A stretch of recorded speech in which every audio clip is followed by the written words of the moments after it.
Let me set the scene for you properly, because the scene matters. It's a Thursday morning in April, about 2.5 years ago. The Hargrove Solutions annual company meeting. For those of you unfamiliar with mid-sized B2B logistics software companies, and I genuinely envy you if you are, the annual company meeting is the corporate equivalent of a school assembly. Everyone gathers in the largest conference space available, usually a hotel ballroom rented for the occasion, and the executive team stands at the front and tells you what a magnificent year it's been and how the future is bright and how the people in this room are the heartbeat of the organization. There are branded lanyards, there's a continental breakfast that runs out of the good pastries within 11 minutes. Someone always brings a spouse who looks like they'd rather be literally anywhere else. I had been to 10 of these meetings. 10. Because I had been with Hargrove Solutions for exactly 10 years. My work anniversary was, in fact, that very Thursday. I know this because I had been with the company long enough that HR had sent me an automated email that morning with a digital badge that said 10-year anniversary and a gift card to Amazon for $50. $50. A decade of my professional life commemorated with the price of a middling kitchen appliance. I was a senior data analyst. I had spent 10 years building and maintaining the reporting infrastructure that told the company's sales team, operations team, and executive leadership what was actually happening in the business at any given time. My dashboards were used every single day by people who had never once thought about who built them, which is honestly the highest compliment in my line of work. If nobody's talking about the infrastructure is working. My direct boss for the last 3 of those years was a man named Cliff Beaumont. I have chosen not to disguise his name because I think he earned the use of it. Cliff was 44 years old, had an MBA from a school he mentioned within the first 10 minutes of meeting anyone, and had the specific energy of someone who had been told he was exceptional so frequently and so early in life that he'd never developed the capacity to consider the possibility that he wasn't. He was the VP of Business Intelligence, which meant he was my boss's boss's boss, until a round of restructuring 18 months in made him my boss's boss, and then another round made him my direct supervisor. Each restructuring reduced the number of people between Cliff and me, which, in retrospect, was like watching a slow-motion weather event that I kept assuming would change direction. Cliff did not understand data infrastructure. He understood dashboards, the front end, the pretty part, the charts and colors that executives look at in meetings. He did not understand or particularly care about the pipelines and logic and architecture underneath that made those dashboards accurate and stable and fast. This is a common divide in analytics organizations, and it doesn't have to be a problem if there's mutual respect. There was not mutual respect. There was Cliff taking credit for outputs he couldn't have produced and occasionally asking me to explain things to him in private that he would then re-explain to other people in public using slightly incorrect terminology. I had developed over 3 years of working for Cliff what I can only describe as a professional tolerance practice. Like meditation, but instead of focusing on your breath, you focus on not saying what you're actually thinking. So, the annual meeting. We were about 45 minutes in. The CFO had done her segment, the Chief Revenue Officer had done his segment, which involved a bar chart that I had built and that he had presented without acknowledgement, which was fine, genuinely fine. That is how these things work. Then Cliff took the stage for the Business Intelligence segment. His presentation was about the company's new analytics strategy for the coming year. It was, structurally, a repackaging of a roadmap document I had written 6 weeks earlier. He had changed the fonts and added a photograph of a mountain to the title slide, which I assume was meant to be metaphorical. He went through it section by section with the confidence of a man presenting his own ideas. And then he got to the slide about team restructuring. I want to say that I did not know this slide was coming. I had not been told. My manager, a decent woman named Patricia, who looked profoundly uncomfortable throughout everything that followed, had not told me. Nobody had told me. The org chart had my name on it. Cliff said, and I am reconstructing this as accurately as memory allows because I have replayed it many times, part of moving this team forward means making some hard decisions about where we're carrying dead weight. We've identified some redundancies in our analyst structure, and we'll be eliminating those positions as part of this evolution.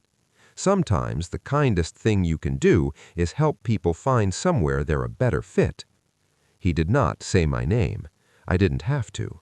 I was one of 4 senior analysts on the team, and I was the only one whose name had disappeared from the org chart. 200 people in that room had access to the org chart I was looking at on the projected screen. Some of them turned to look at me. I felt this in the way you feel a temperature change, a slight adjustment in the air of the room. I kept my face neutral. I am genuinely proud of this. I sat there with my coffee cup and my expression of mild professional interest, and I did not react. And I decided in that moment, with the clarity that genuine anger sometimes produces, that I was going to be more than fine. Patricia caught up with me in the hallway after the session ended. She was apologetic in the specific way of someone who knew something bad was going to happen and chose not to warn you, and feels bad about that choice, but not bad enough to have made a different one. HR would be in touch, she said. There was a package. Today was my last day. She was sorry. She said it like she meant it, which I actually believe she did, and it didn't make any difference at all. I went back to my desk. I sent 3 emails. The first was to Patricia, acknowledging receipt of the news and requesting the severance details in writing. The second was to IT, requesting a scheduled time to return my equipment so I could preserve my building access for the rest of the day and retrieve my personal items without drama. The third was to a woman named Renata, who led talent acquisition at a company called Meridian Data Group, who had reached out to me on LinkedIn 4 months ago about a senior analytics role that I had, at the time, politely declined because I was comfortable, and comfortable is a dangerous thing to be. I wrote Renata a very short email. I told her I was now available for that conversation if the role or something similar was still open. I told her I could meet any time in the following 2 weeks. Then I collected my things, shook 3 hands, scratched the head of the unofficial office dog who belonged to a developer on the 3rd floor, and walked out of Hargrove Solutions for the last time. Renata replied to my email before I reached my car. I want to tell you about Meridian Data Group because the contrast is instructive. Hargrove Solutions had about 220 employees and had been founded in 2003 and had the organizational culture of a company that had never quite decided what it wanted to be when it grew up. Meridian was a data consultancy founded in 2015 that worked with mid to large enterprises on analytics transformation projects. Smaller staff, maybe 90 people, but growing aggressively and with a clarity of purpose that I found almost disorienting after a decade at Hargrove. They knew exactly what they were and what they were building. The role Renata had originally contacted me about was a senior analytics engineer. It was a good role, a meaningful step up from where I'd been, good compensation. I was qualified, and they knew I was qualified, which is why she had reached out the first time. But during my first call with Renata, something shifted.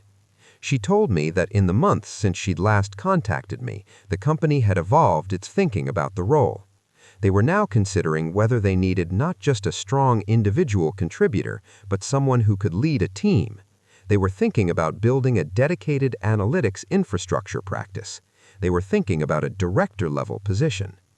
I told her I thought that sounded like exactly what I had spent 10 years building expertise in. The interview process was 4 rounds. I want to describe the 4th round specifically because it's important for what comes later.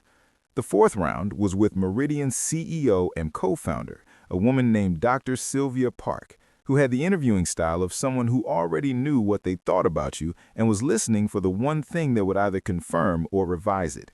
She asked me one question that I've thought about since. Tell me about a time you built something that people used without knowing you built it.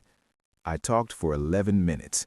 I described the reporting architecture at Hargrove in more technical depth than I described it to anyone outside of the people who actually worked in it. I talked about pipeline design and data governance and the specific decisions I'd made about latency versus accuracy trade-offs and real-time dashboards. I talked about how I'd rebuilt a core SAIS reporting system in 2019 in a way that cut load time from 40 seconds to under 3, and how that improvement had been referenced in a company all-hands as a product enhancement, without anyone specifying what had actually changed. Dr. Park took notes the entire time. She asked 2 follow-up questions, both technical, both good. At the end, she said, "The role we posted is Senior Analytics Engineer. The role I'd actually like to offer you is Director of Analytics Infrastructure. Can you give me a few days to finalize the structure?" I said yes. I said it in a normal, measured, professional tone, and then I sat in my car in their parking garage and gripped my steering wheel and made a sound that I am going to describe as a controlled expression of emotion. I started at Meridian as Director of Analytics Infrastructure 7 weeks after leaving Hargrove. My compensation was 63% higher than my Hargrove salary, plus equity, plus a professional development budget that was larger than my entire last annual bonus. I had a team of 6 people reporting to me. I had real authority over tooling decisions, vendor relationships, and team structure. I had, for the first time in my career, a manager, Dr. Park, who understood what I did and asked smart questions about it. The work was hard, genuinely hard, in the way that good work is. There was a lot to build and establish, and the team needed development, and the client relationships needed managing. I worked long hours in a way that felt entirely different from the long hours I'd worked at Hargrove, because the difference between working hard for something that matters and working hard so that someone else can take credit for it is one of the most significant felt differences in professional life. I thrived. I want to say that without excessive modesty, because false modesty is its own kind of dishonesty. I was good at this job. I was suited to it at a level that Hargrove, with its particular organizational culture and cliff-shaped ceiling, had never allowed me to find out. 8 months in, Meridian won a large enterprise contract. I'm going to be vague about the client details for professional reasons, but it was a significant engagement, a 2-year analytics transformation for a company with several thousand employees. It was the largest contract in Meridian's history at that point, and it required expanding the team substantially. We grew. Over the following 6 months, my team went from 6 people to 14. We brought in new senior engineers, a data architect, a client-facing analytics lead. We were doing genuinely excellent work, and it was being seen and credited correctly, which remains a novelty I have not entirely gotten over. And then, 12 months after I started at Meridian, 14 months after I walked out of Hargrove's parking lot with a box of desk items, I was in a meeting with Dr. Park and our head of talent when they told me they were expanding my role. The client portfolio had grown to a point where they were splitting the delivery function. I would become VP of Analytics, overseeing both the internal infrastructure practice and the client delivery team. My direct reports would grow to 22 people. I said yes. Obviously, I said yes. I said yes with the professional composure of a person who has some dignity, and then went home and cooked a dinner that was almost aggressively celebratory and called my older brother and talked for an hour. Now I need to tell you the part that you have been correctly anticipating since the beginning. 16 months after I left Hargrove Solutions, I was in my office reviewing a proposal from a vendor when my assistant flagged an email. It was a message forwarded from our general inquiries inbox, a consulting inquiry, someone who wanted to discuss contract work. The name on the email was Cliff Beaumont. I want to be precise about what I felt in that moment, because it would be easy to describe it as simple satisfaction, and it was more textured than that. It was the specific feeling of a very long arc completing. It was almost gentle. I will give Cliff this. His email was professional. He'd heard about Meridian's growth, he said. He had strong experience in analytics strategy and stakeholder communication. He thought there might be an alignment. He kept it brief. I did not respond immediately. I sat with it for a day. I genuinely debated what the right thing to do was. There is a version of this story where I am magnanimous, where I rise above the history and evaluate Cliff purely on his merits, and whatever I decided was driven entirely by business need. Here is what I actually did. I forwarded the email to my head of talent with a brief note. I told her that I knew this person professionally, that his background was primarily in analytics communication and stakeholder management, and that if we ever had a need for contract support in that area, she should feel free to have a preliminary conversation, but that any engagement would need to go through the normal evaluation process, and I would need to be aware of it given my prior professional relationship. She had a call with Cliff 2 weeks later.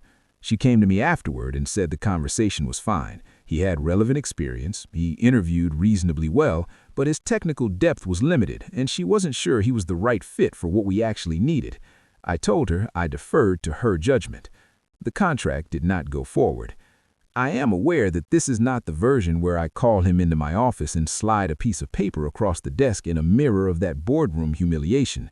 It's not cinematic, but here is what it is: accurate. The most truthful version of the story is that he applied to work at a company where I was the VP of analytics, and the evaluation process concluded that he wasn't what we needed, and he was told so, and he moved on, and I never had to do anything dramatic at all. Although, I want to tell you one more thing, because it's the detail that satisfies me the most when I think about the full shape of this story.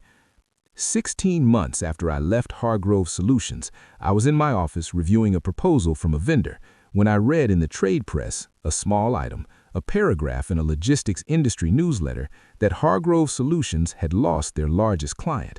The reason given was reporting inconsistencies that eroded client confidence in data accuracy, which is the kind of thing that happens when you restructure the team responsible for your data infrastructure by eliminating the people who actually understand how it works. I didn't do anything with that information. I just read the paragraph twice and set my phone down and went back to my morning. Sometimes the work speaks for itself. That's the part they never tell you, that if you build things well enough and long enough, the building is its own answer to everyone who ever called it nothing. I've been VP of Analytics at Meridian for a year and a half now. My team is 22 people. We're good. We're genuinely good. And they know it, and I know it. And when I present at our company meetings, I make a point of putting the names of the people who built the work on the slides. Every single time.